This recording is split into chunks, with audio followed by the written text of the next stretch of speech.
So, Amit, you actually today are probably in one of the most, interesting positions in the country, running probably one of the largest, IT services firms out of India, and you have a very interesting, role called you run the global demand center.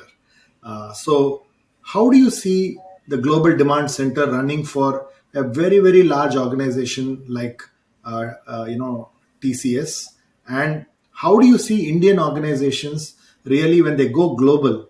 Where do you see what you do today relevant to the Indian organizations?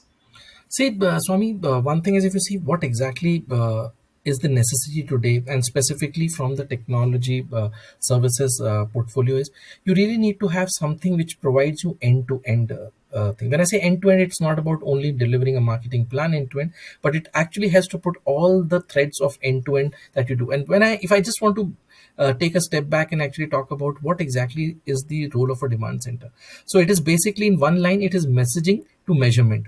Everything and anything under this particular garb is what a global demand center does. And any particular person in marketing has to know all these particular pillars together. Because if I don't know what messaging I'm trying to do, what propositions and what positioning I'm doing, and I don't know what I'm actually trying to measure, the ends will not meet. And anything and everything within that is absolutely in terms of managing. The beauty of this particular portfolio is it actually gives you length and breadth of understanding each and every corner of marketing, not only from in terms of executing that, but what's the resultant impact of doing that. So that's first part of the question that you actually asked for. If you talk about Indian organizations, or there are a lot of multinational organizations within the framework of India or global are trying to implement the same particular model. Reason being is because that gives you a lot of scale in terms of, and also in terms of measurability, what you're actually trying to do. Otherwise, and so me, who better than you knows that one question which actually lies in every particular marketing head, or just like a sword in a head, whether this is impactful, whether it was not impactful. And frankly speaking, the one thing which everybody, and actually I have been hearing more than I think I would have heard any chances. What is an ROI for it? And one thing which I realized, it's not about an ROI of a financial metric, that this is return on investment.